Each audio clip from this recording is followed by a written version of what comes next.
Good evening and welcome to the evening news. I am Kayode Adebayo. The Independent National Electoral Commission has announced that the governorship and House of Assembly elections has been postponed till March 18.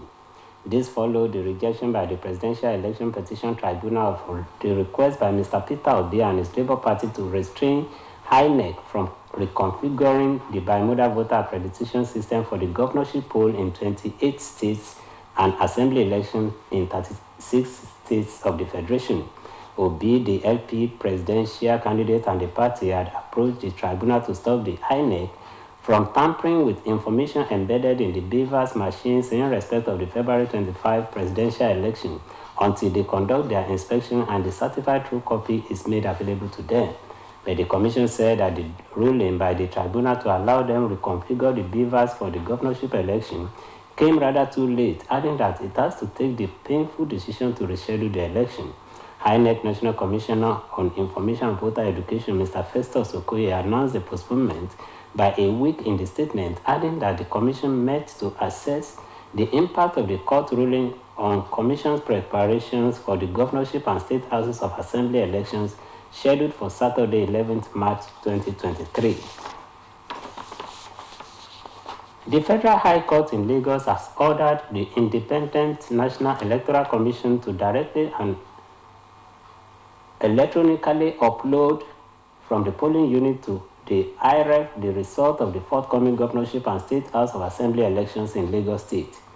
Justice Peter Levu made the order while delivering judgment on a suit filed by the Labour Party and 41 others in which they sought an order of mandamus to compel INEC to obey the Electoral Act and its guidelines for the conduct of the elections.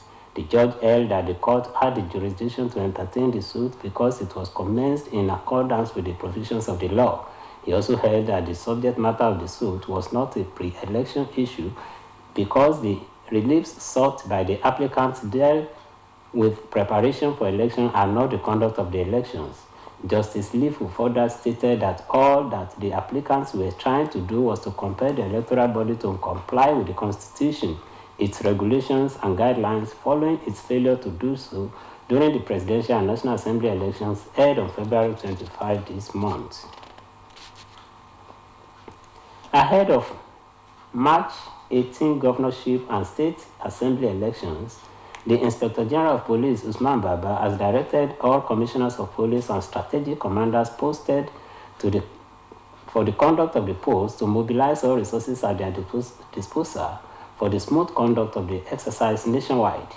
This was contained in a statement made available to newsmen in Abuja by the first public relations officer, CSP Olumuyiwa Adejobi.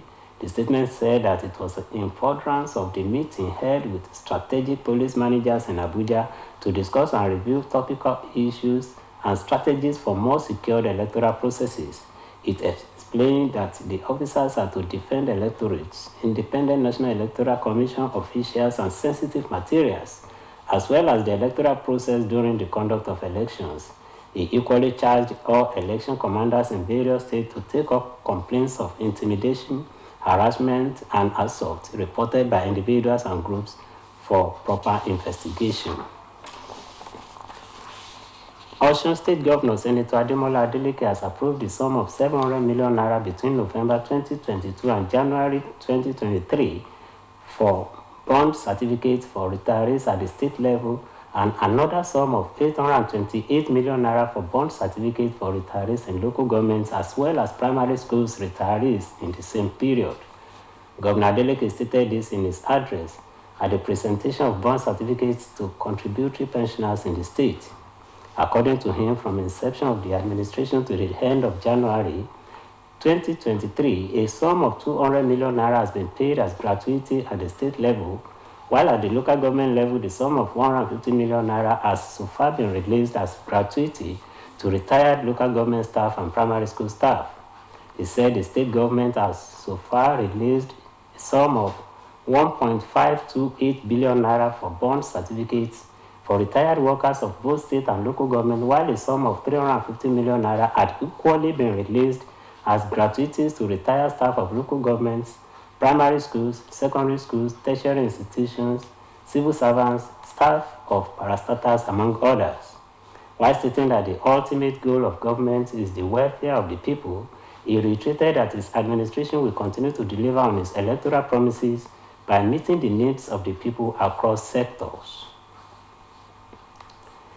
Eminent professor of law Isisage has said that the Central Bank of Nigeria CBN Governor Godwin Emefiele is in contempt if he has not issued a directive to banks to pay and accept hold 1,500 notes as ordered by the Supreme Court. The Supreme Court has held that the hold 200 naira, 500 naira, and 1,000 naira notes will remain legal tender until December 31 and coexist with the new ones. Speaking at a media party on the activities of the Presidential Advisory Committee Against Corruption, which he chairs, Professor Sage restated that every Supreme Court order is binding on all. Also speaking on the issue, a member of the Presidential Advisory Committee Against Corruption, Professor Etinibi Elemika, said more awareness was needed to reassure Nigerians that the hold notes remain valid, noting that people are not too sure whether the CBN will comply with the Supreme Court judgment. Nigerian women have been admonished to brace up for the digital world by learning digital skills needed to survive the ever-changing global economy.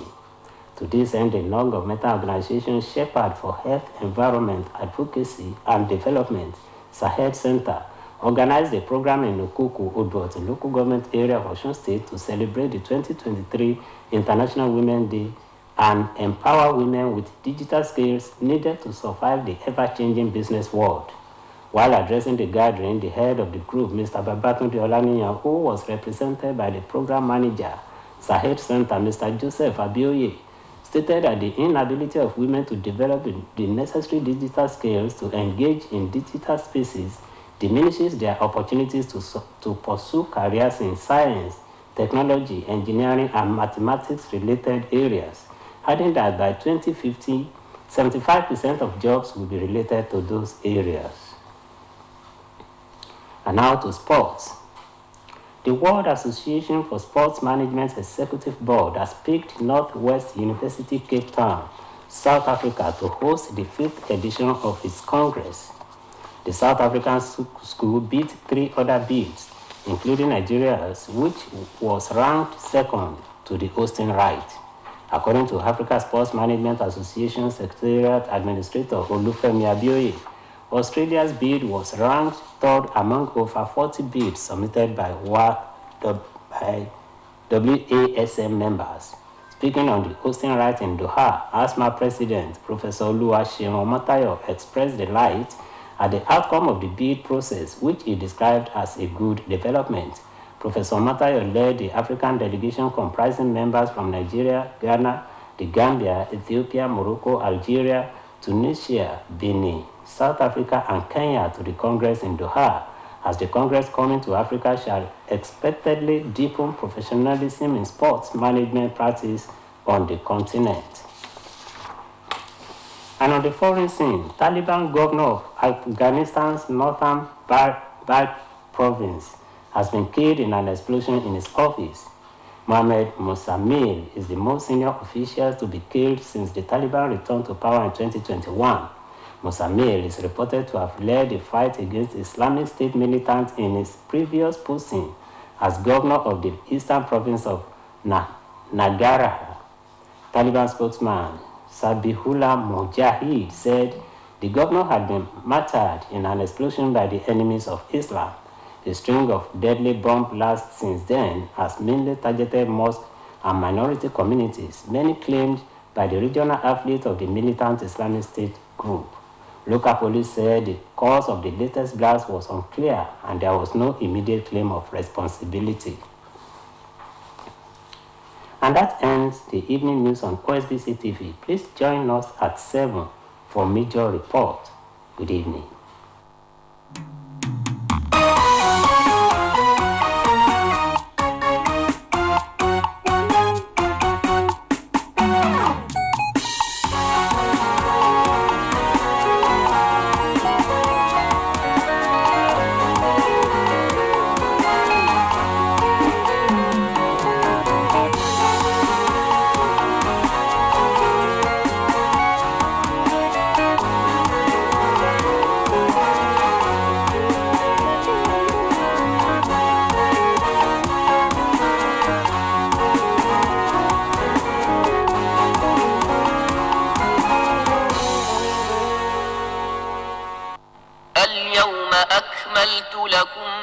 Ina